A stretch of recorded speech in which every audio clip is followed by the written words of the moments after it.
Sa isipang nagbubulag-bulagan,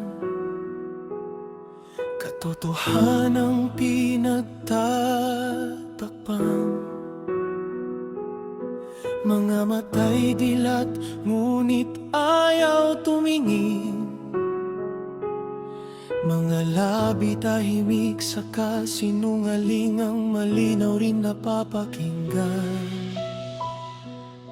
Paglihis sa landas na dapat tahakin, ang tunay na may sala'y pinagtatakpan at ipinagtatanggol pa rin. Ang kasalanang ginawa, pilit pa rin itinatama sa paningin ng karamihan. Ang konsensya'y patuloy na ikinukulong sa sariling isipan. Hanggang kailan kami magbubulag-bulagan? Hanggang kailan sariling puso'y nililinlang?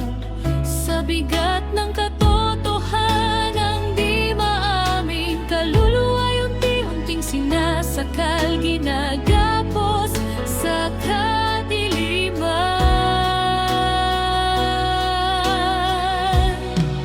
Ituwid at buksan ang aming diwa, turuan mo kaming magamit ng may paninindigan.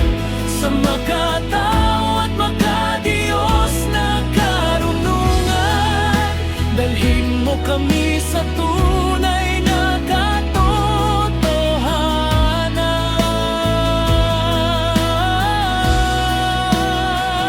Ituwid mo, Diyos, Yaring kabaluktutan, linisin mo ang isip at ang aming kalooban. sa landas na iyong inilaan, doon mo kami akayin, Panginoon.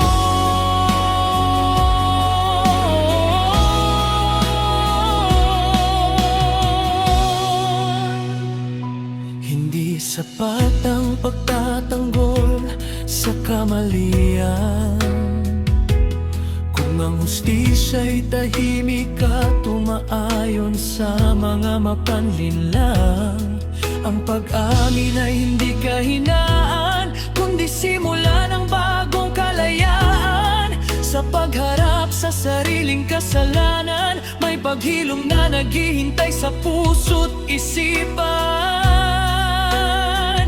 Ang katotohanan ay hindi kaway, ito'y liwanag na sa dilim tumatanglaw. O Diyos ng liwanag at katarungan, buksan mo ang pusong natutong magkubli, makipagsabwatan. Sirain mo ang pader ng pagmamataas at kasakiman, at palitan ng tapang na umamin. Sapagkat sa pag-amin may pagbabago, sa pagbabago may pag-asa, at sa pag-asa naroon ang iyong hot mukha. Ituwid at buksan ang aming diwa, turuan mo kaming magmahal ng may hustisya. Sa makatao at makadiyos na katalinuhan, ihayag mo ang tunay na katotohanan.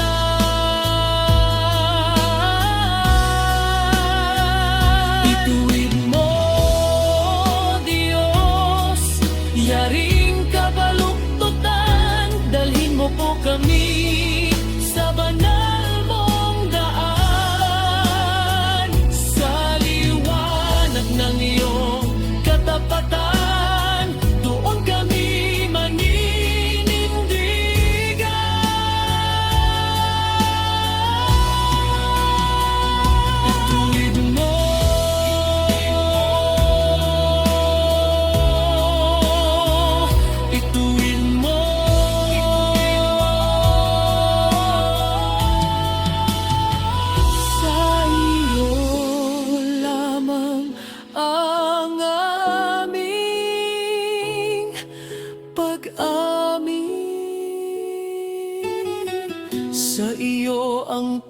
tunay na katotohanan.